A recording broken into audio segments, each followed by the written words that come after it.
Man, he's going to go right to Dad, y'all. He's going to go right to Dad, and Dad's going to be so mad at Uncle Lester. Daddy Lester. There's the other two. All right, Tat. You gotta put your head and go under there. Go under, now run. Go, go, go, go, go, go, go, go, go, go. There he goes. Dad, it was horrible what Lester did to me. Daddy, get him. He is. He's gonna go right to Dad and tell. Sheesh.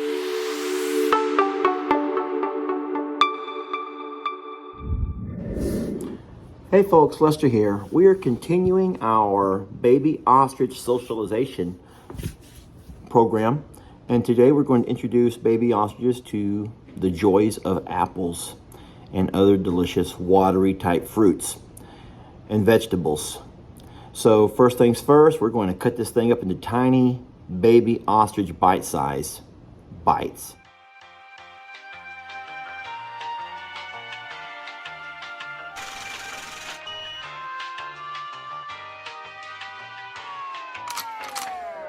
I want you to see how small I've cut all the pieces. So there are some bites there that they can swallow very easily. And don't forget, they're almost a month old, so they will be fine. All right, let's go try this out. Man, it is a scorcher of a day. This is the time of day that I normally walk out and do all of my watering, my midday waterings. I am, in fact, the midday water boy. And I've already gotten back from Longhorn Lester's. Everything's fine over there. Today, I'm not only going to do the watering of all the animals and bring Voodoo up to the stall, but I'm going to take the baby ostriches for a ride in my truck. It's the first time to do that. Ivy's upset because she's... Sorry, Ivy, you're a little too big for the truck, baby. Y'all give me a second. Sweetie. Wow. I'm sorry. I have taken the babies inside the house many times. Well, every day this week, so 7 days. They've gotten easier to catch. They don't fight or resist as much.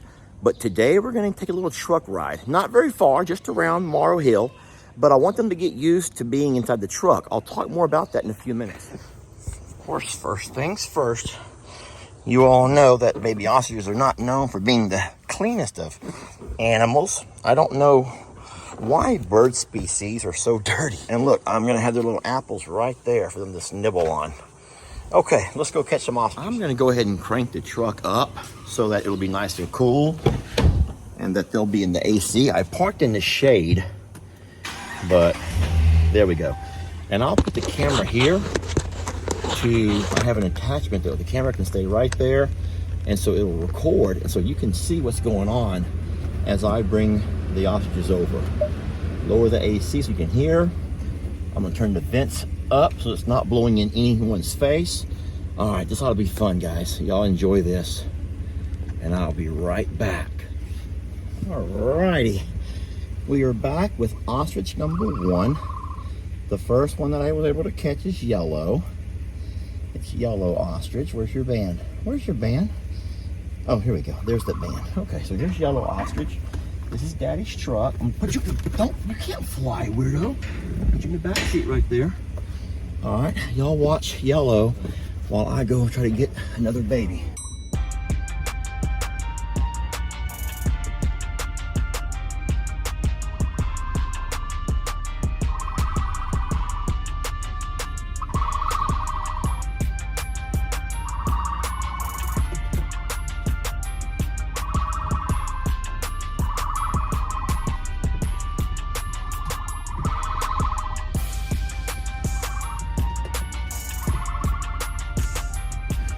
All right, we are back. We got 2. I've got green here in my hands, and Jake has brought, Tat, that's Tattletale. Tattletale, all right. Now I'm gonna set you guys into the back seat. You okay, Jake? I don't know, he's attacking me. All right, let's not, he's kind of scared. Let's hold him upright. Ow! All right, everything is good. Go back in the back seat. Now, Jake, a lot of people might be wondering, what in the world would we be doing driving around with 3 ostrich babies? I'm wondering wondering. Okay, so you're wondering the exact same thing. Oh, you're going to buckle up? All right, so that's fine. I'll buckle up too. So the reason that we're doing this, Jake, is for their own well-being. Now you're going to say, what, dude? What? Come on, man. How can this be good for their well-being? And I'm saying that they're going to eventually, the females for sure, be taking a ride. Not a little short trip around Morrow Hill. They're going to eventually be taking a trip to Oklahoma, possibly Alabama, possibly up towards Waco and Dallas. And so in saying so, I think it would be unfair to them to put them in the truck for the very first time and take them on that long of a road trip. Since we're grabbing them every day anyway to, love on them and socialize and try to make them be gentle towards us, I think it'd be also smart to go ahead and take them for little trips, just little short drives around the community, just around Plum Grove. Yeah, that makes sense. And then they can kind of slowly learn that the truck's not so bad. I did put a blanket down that they can use if they need to poop. It's not going to mess up my truck at all. And if you notice that sound they're making right now, that's their kind of nervous sound. You hear that? Mm-hmm. That's their nervous sound. And so I think it'd be really neat for people to gauge as we do these daily trips for the next couple of weeks or so. People can start gauging how less and less and less they hear of that noise, which will tell us that they're getting more accustomed to their daily routine. It's the same way when we brought them in the house the first time. They would go to the corner and just kind of hang out there in the corner. And they didn't really want to do anything. Now you bring them in, they run all over the house. They chase Jamie around. They chase whoever's up and about. They just kind of follow folks around the house. They're not scared of the cats or dogs. The dogs and cats are not bothered by them. So I know that the socializing part is working. It's just a little strange for this being their first trip. Jake, notice how they're looking out the window. This is kind of sad. They think that they're leaving forever, and they're not. You're not going anywhere forever, guys. You're not leaving forever. This is kind of sad to me, Jake. I don't know why I'm feeling emotional right now watching them look out the window. That's like their goodbye. Why are you crying? I'm not crying. All right, don't you start crying, or then I'm going to start crying. There's going to be two weirdos, two men. Maybe we should go around fast. So that's really cute. So I'm just going to make one pass around Morrow Hill, and then I'll take them back inside the house for a while. We've been letting them out for about an hour a day. And I was telling Jake that even though they're easy to catch, it's Carl who's becoming more and more, what's a good word, Jake? Carl's becoming more apprehensive about me going inside the pasture with them. Okay, you guys okay? So everyone knows that more than likely, we've already discussed this in many videos, one of the females will for sure be going over to Oklahoma to the Arms family homestead, where Daniel and DJ and Houston and Emily and Weston will all take turns loving on her. And she'll be a great addition to help protect their littles. The other two, we don't exactly know for sure. No one wants a male. Do you know all this? Mm-hmm. You guys probably already know this, but nobody wants a male because everyone's afraid of having their own Carl running around. And so if we do have a male, then I'll make sure to keep him at the house with us, and he'll just become a permanent mate for Tina. Whenever she goes to Longhorn Lester's, that little male will go with her, and they'll be in their very own little pasture there at Longhorn Lester's. If we have two males, I don't know what we're going to do. So let's just really hope that when we get our DNA test back and we get them gender sexed, we will have two females and one male. And if that works out, that would be perfect.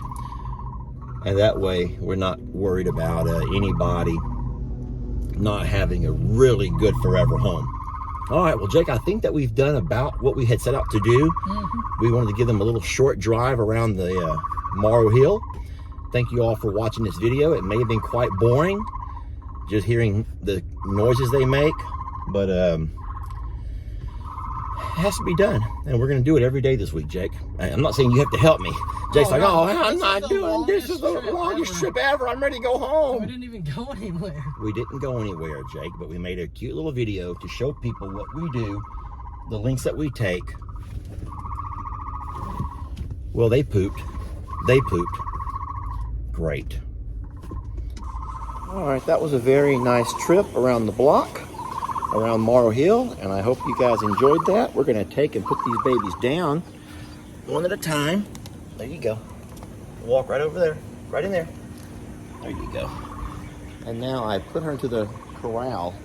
She's running over towards, that's Tina's in the corner, but she does know how to get home. There comes Debbie, her mom, to get her, and all is well. Now I'll go back and get the other two out of the truck and return them one at a time. Here is baby number 2. And she's about to make her way back over to mama. Oh, look at baby 1 over there stop to eat. The reason I say baby 1 and 2, I did not stop to look at their bands to see what color of bands they were wearing. You wanna go eat? There you go. You gotta go underneath there. Go underneath, go under. No, run. Run to mom and daddy, go. There they go. All right, so those are the 2 females. I really do think those are 2 females. Look at Carl. Where are you going?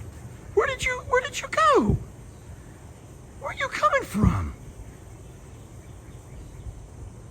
And I'm wondering, she's not gonna go to mom and dad. She's gonna also go over there and eat in the same corral pasture as Aunt Tina. All right, so you all know who's last. It's gonna for sure be Orange or our little tattletale. Are y'all ready to see the disaster they've made in my truck? Are y'all ready to see the mess they've made in my truck? I'm embarrassed to show you this, but I did park here in the barn, so I have a plug right there. I do have a vacuum, and it may take a lot more than a vacuum to get cleaned up, to get this mess cleaned up. If you don't want to see this, I'm going to give you a warning now. You might want to look the other way. I've warned you. I warned you. Come here, Tat. Come here, buddy. Look how he lets us pick him up. I love that they don't fight us anymore. They don't fight us. They let us handle them. That's so good. Man, he's going to go right to Dad, y'all. He's going to go right to Dad, and Dad's going to be so mad at Uncle Lester. Daddy Lester. There's the other 2. All right, Tat. You gotta put your head and go under there. Go under, now run. Go. There he goes. Dad, it was horrible what Lester did to me. Daddy, get him. He is. He's going to go right to Dad and tell. Sheesh. He's going to tell Aunt Tina. He's going to tell everybody. He's going to tell them all. I will say this. I'm real happy that I had a blanket down. That's going to make clean up a whole lot easier. Look at that. Jamie, where do you want the wash? I'm kidding, folks. I'm going to shake this out, and then I'll rinse it off with the hose and all. I'm not going to throw this in Jamie's wash, y'all. Relax. Remind me tomorrow to put a blankie down on the floorboard as well. These are easy to pull out and spray off, but I don't want this residue, so I'm going to go ahead and brush them down good and make sure we get them all nice and prettied up. We don't want Jamie to get in the truck and say, wait a minute, what's that smell? I'm not riding in this. And I'm going to say, Jamie, nothing ventured, nothing gained. And I say, we do what we have to do for the baby's well-being. All right, 5 minutes later, looky there, y'all. Good as new. And there will come a time in that little boy's life, that little boy being, Tattletale, where he's going to want to kill me. He, just like Carl, is going to want to kill me. But he's not going to do it because of moments like the one we shared today. That's what we do here, folks. That's what we do here. Now I got to go clean myself off. Look at this. I'm a wreck. Thank y'all for watching.